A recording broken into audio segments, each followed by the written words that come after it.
It's Wednesday, March 30th, 2022, and time for the Boffo Show. Join Boffo and his guests. Live from Comic-Con LA, Emmy winner Maurice LaMarche, Elliott the Flosser, news from the Metaverse, and meet the winner of our conspiracy theory contest who's headed to Cancun on us. And now, the mayor of the Metaverse, Boffo the Bear. 8 p.m. on the West Coast.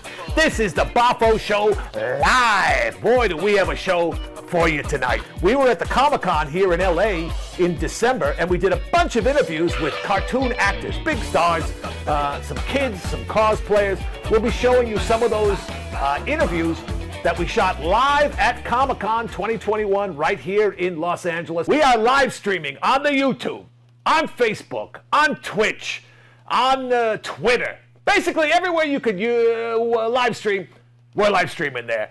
It's Wednesday. Wonderful to be back with you again. We got a really great show set up for you. Don't forget, we're here every Wednesday live. Last week, if you recall, our big question of the week was, what is the most outrageous conspiracy theory you know to be true? And we had 3 finalists. Those videos were posted on our YouTube page. And as of 8 o'clock tonight, we have a winner. They're going to win a trip to Cancun.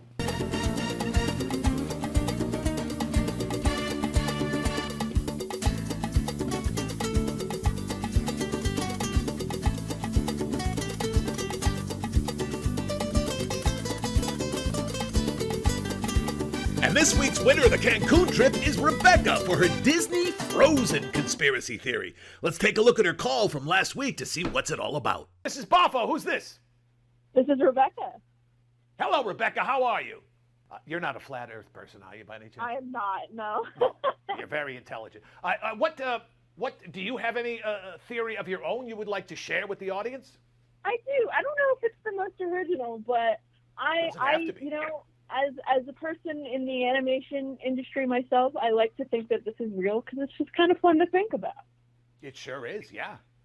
So I think Frozen, the movie Frozen by Disney was made so that, like, whenever you search Disney Frozen on Google, that it would stop coming up with the conspiracy theory that they froze Disney's head and, like, stored it in the basement. That is a hilarious theory. So you think, because the rumor used to be that when Walt Disney died, they froze his head and they stuck it in some cryogenic chamber somewhere in Arizona. And people would make fun of, oh, let's have a Walt-sicle, blah, blah, blah, blah, blah. So people would Google Frozen Disney. So they called the new movie Frozen to throw people off the track.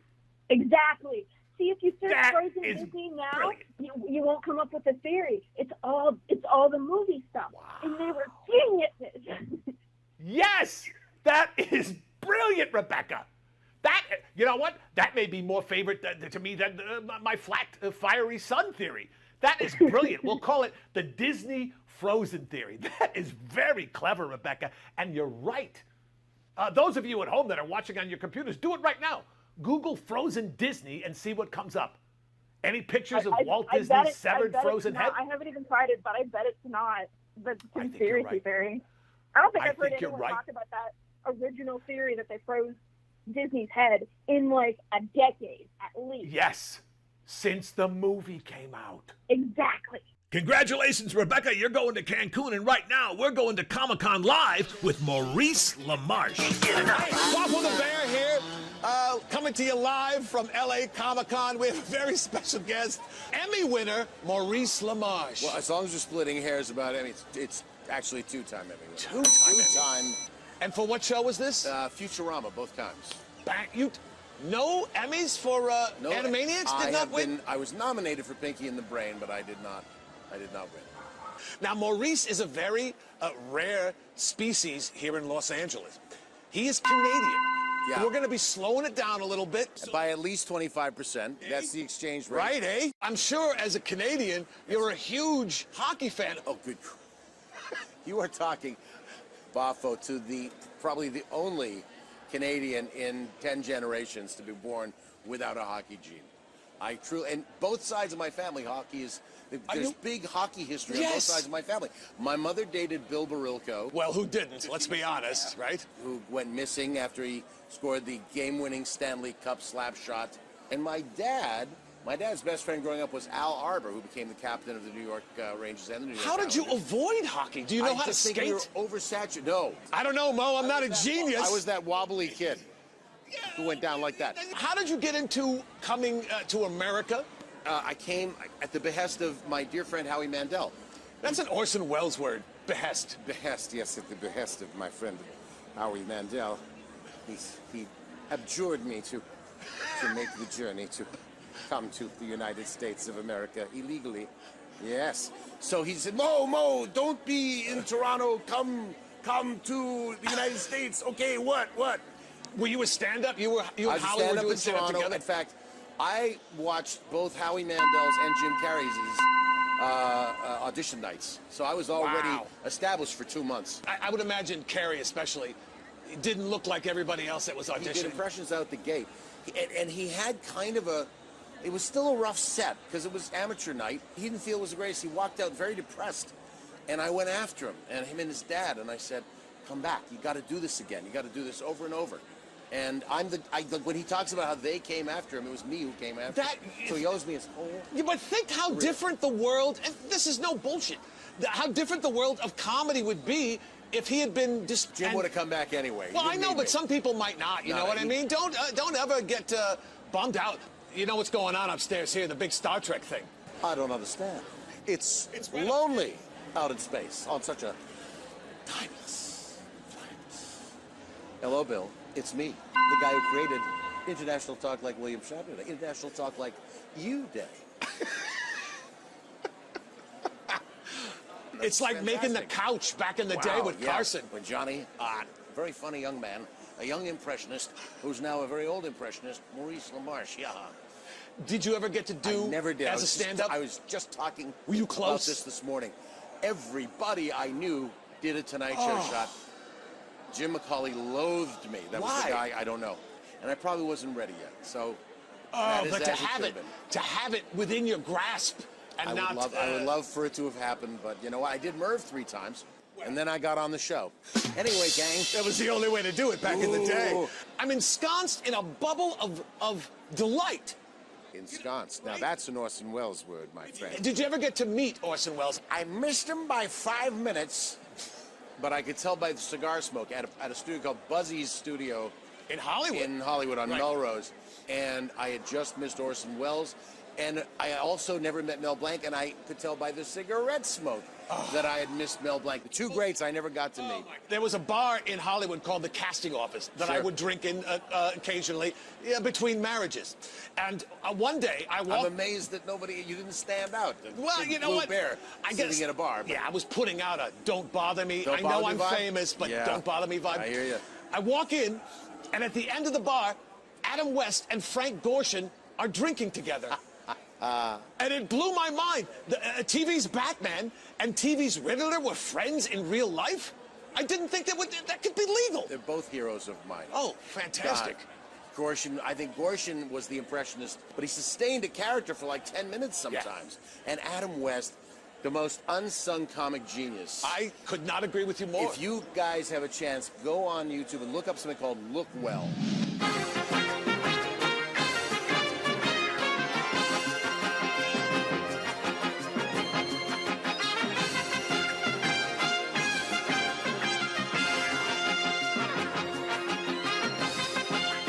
Created by Conan O'Brien and Robert Smigel.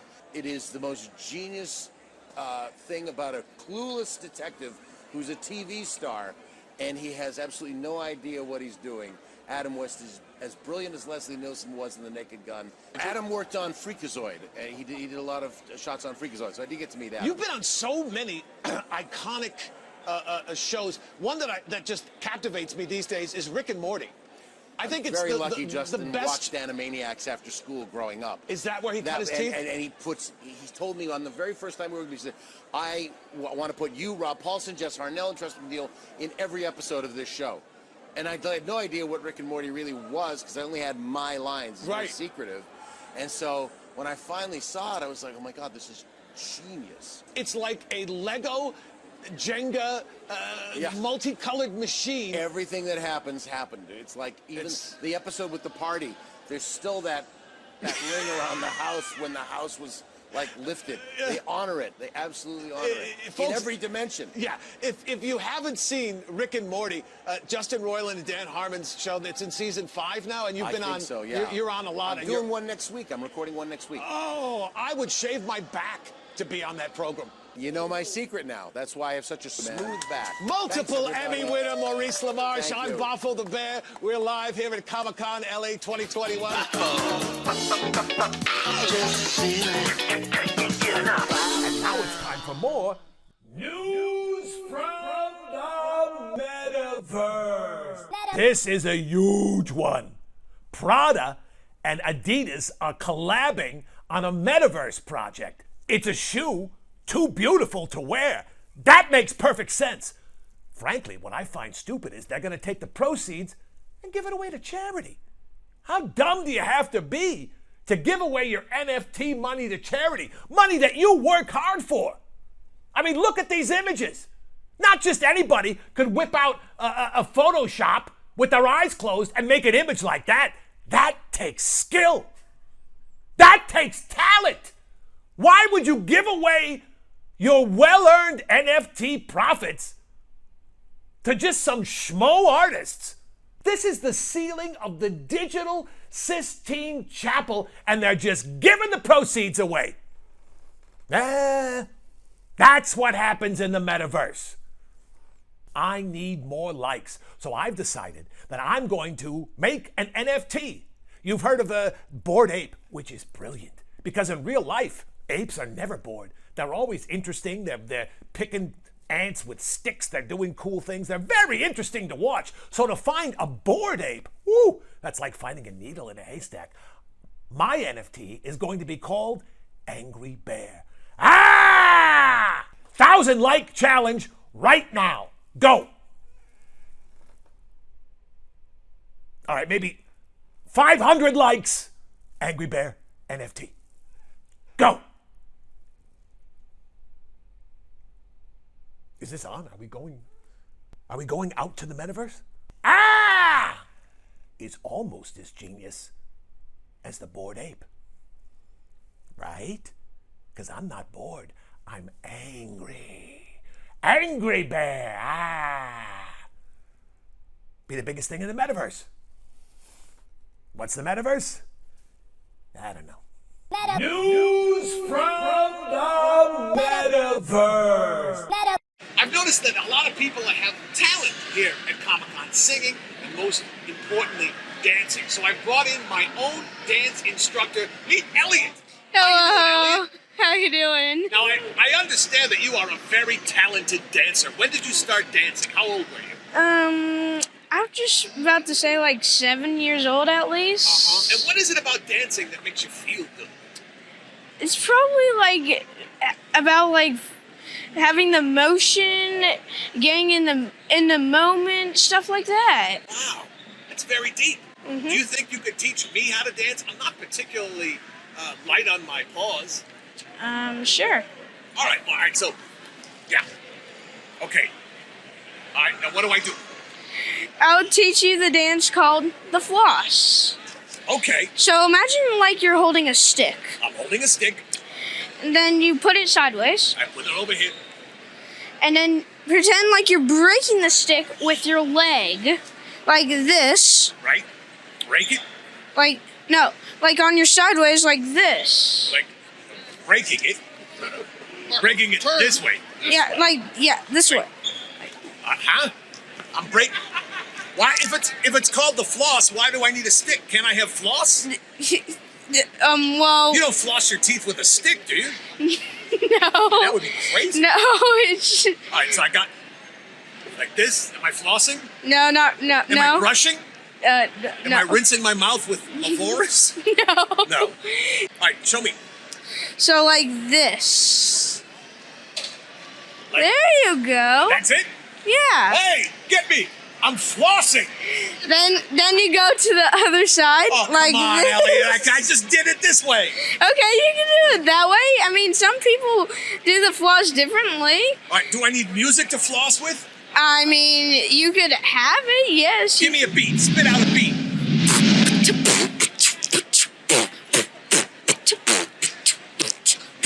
They say that bears, we crap in the woods, but wouldn't you? If you could, spit it out. Elliot. Excellent job. Wave goodbye, Elliot. That's Elliot live at Comic-Con 2021. Thanks for watching. We are live here every Wednesday night at 8 p.m. Pacific time. All right. Bye-bye.